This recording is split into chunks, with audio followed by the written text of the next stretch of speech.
right, Jules, let's break this down a little bit further. But I wanted to start with Borussia Dortmund and kind of where this leaves us, because you made the point on the FC show where you're standing there just basically in front of the Wembley Arch, and you said, heartbreak, they threw it away on the last day of the season a year ago. They kind of threw this game away too with their bad finishing. This is a gut punch. I just really don't know how you recover from it.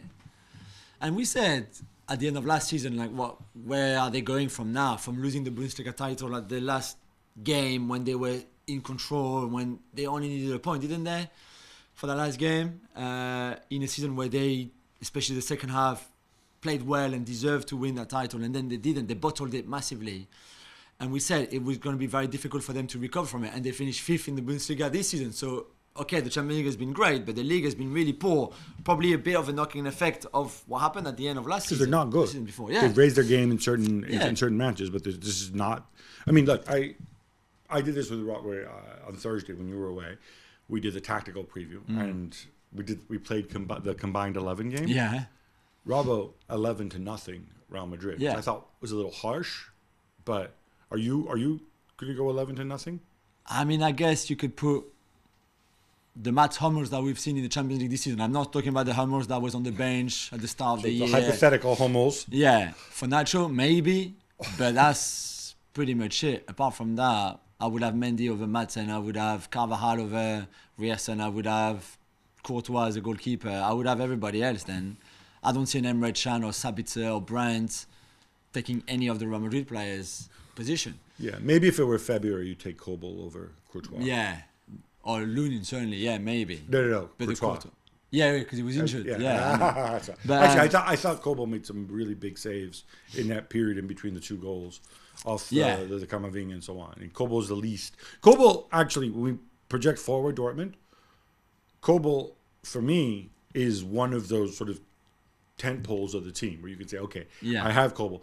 That is set. He can be one of my leaders. But elsewhere, Hummels and Emre Can, they're not going to get any younger. No. We're going to talk about Madsen and Jadon Sancho later, if they'll even be back. Yeah.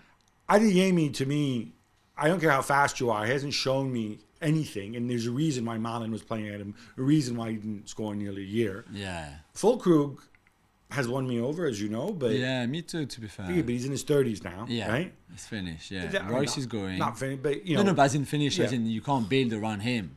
Julien Brandt just is always hot and cold. Yeah. Sabitzer, I think, has hit his ceiling. So it's not, it's not looking Bino Gittins. I know, they have a lot of work Duranville. But, how do I know Duranville's not going to be another Renier? Yeah, it's too early to say.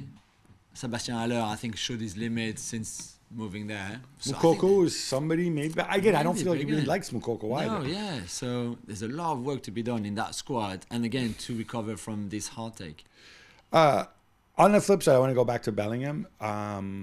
Because in the first half, to me, very obviously, he was shading over. And this is something that we've seen Real Madrid do in La Liga with some effect, right? Because he was the top of the diamond all the time. And then later, he kind of did Carlo talked about this, right? The same way Zidane, when he was there, he was playing number 10, but then they lost possession and he would shuffle over to the left-hand side and not do very much, but he was still there, right? Yeah. Bellingham in this game did that, and I thought he was really ineffective. He looked like ineffective physically, certainly in the first half. I'm also wondering are you doing this to go and help Mendy with Riesen? Is this the idea? Maybe, I'm not even sure. It just didn't work. Yeah. And then in the second half, as we said, they changed his shape. He basically became kind of the de facto center forward. Yeah, the first 9. It worked better. But overall, Bellingham did not have a good game. No, and to be fair, I know his season overall in terms of numbers had been great. Tremendous. But we've said there were times where he scored, but he had not been good in the game before the goal or outside of the goal or an assist. And even on Saturday, the assist is a simple pass that you and I could have done to Vinicius on the left from that Madsen really terrible ball. There's nothing that Jude created himself. I still think he's obviously an amazing player. He's still very young. He's 20 an years old. incredible athlete. Yeah. Physically. I mean, I think what people don't see, and especially when you just watch on television, is everything he does off the ball. When Real Madrid have the ball, but it's not in his feet, all the runnings he makes, everything. And that's really impressive when you are in the stadium and you just keep your eyes on him. But yes, the second half of the season has been more difficult, I think, physically, the ankle injury, the shoulder injury. Maybe it's paid off all the efforts from the first half. It's funny, though. I mean, this is one of the things about the sport, right? On a day when you expect Madrid's superstars to go and, win the game for you. Yeah. Okay, Courtois is a legit superstar, fine. Yeah, and that's why I think we both had him as man of the match for Real Madrid. But in the end, Bellingham we talked about, Vinicius, I thought, he certainly wasn't the difference maker. I thought he worked hard in this game in the first half. He really... Other than, the only shot he took was when he fouled Kobel. And maybe also a little bit lucky if Kobel had been a little more theatrical, or if he had been a little bit later. Kroos, we're looking for the big farewell. Didn't have a bad game, but certainly in the first half was predictable with his switches, and other people stepped up. Carvajal obviously was the goal. Camavinga I thought was really good in the second half. Yeah, me too.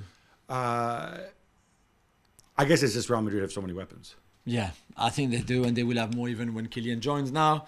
But that's what they do, and it's just that the fact that they don't panic, and they know that if you don't take your chances, if you don't punish them, then they will eventually, like you said in Pulp Fiction, if you don't kill them off, which is true, they will come back and beat you, and they will have one chance. And we said that Carvajal corner, the Cruz corner for Carvajal, that they must have worked on so much, just goes in and that's it. The game is over. But even at halftime, we knew we had felt, okay, Dortmund had let their chance go now, and it would be Real Madrid in that second half. I felt that way because there was a little flurry at the start of the second half from Real Madrid putting pressure. Yeah. But then came the full crew chance, and I thought to myself, my God, these guys are going to get beaten on the counter. Yeah.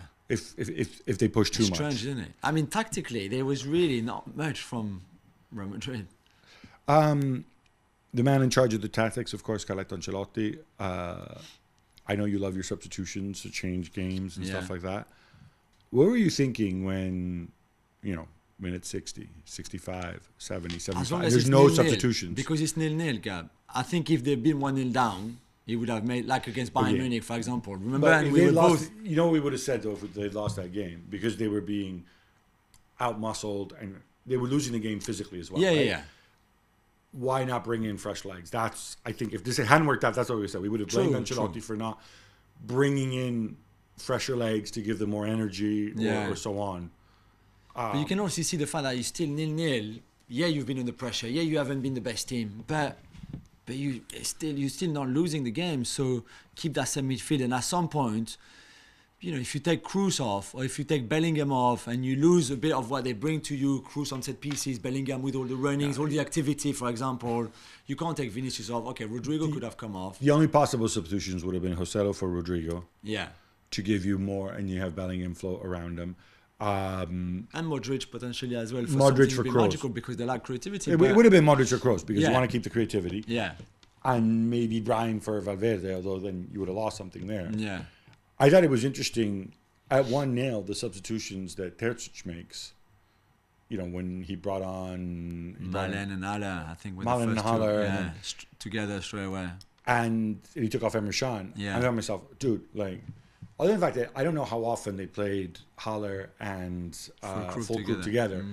But I said, even if you equalize, if this game goes to extra time, you're going to get killed. Yeah. Because you can't suddenly... It's one of those things about football, I always wonder, when people I get chuck on the attacking players, whatever, it's a natural instinct. But equally, you're making your team play in a way that they don't train for, that they never play, that they're unaccustomed to playing. And if you have to play another 30 minutes... I know. Final point on this, I think... I don't, as you know my thoughts on the wonderful popularity contest that is the Balon d'Or. There's people, and sometimes people see different games. We were talking about this before, right? Yeah. On the radio over here, you mentioned this to me. I'm Bellingham, not going to great. make you name names, No, but yeah, there were in people England saying Bellingham was man of the match. Yeah, they love this performance. It seems. Okay, I've heard other people saying, "Oh, surely Vinicius is now going to win the Balon d'Or." I mean, for me, I've said this before, Vinicius is not top 3 on Real Madrid this season in terms of making a difference. I mean, my top 3 would be over the course of the season, and ultimately that's what gets you to win it. In whatever order you want to put them, would have been Kroos, Rudiger, and Bellingham. I guess he scored in the semi-finals, in the quarter-finals against City. We still have the Copa America and the Euros to come. Yeah, which I think will decide eventually if it's Kylian or Vinicius or Bellingham or Foden. It'll be one of those 4 anyway. Nobody else can win it. You had to get the Kylian references. Yeah, of course. I have to. Because if France win the Euros and he plays well, he's going to win it. If England win it and Foden or Bellingham does well, they're going to win it, one of them two. And if the it just Copa goes America is further to Brazil- speak to the absurdity of this award. But hey, that's Yeah, just my I take. know. Enjoy your Ballon d'Or, folks.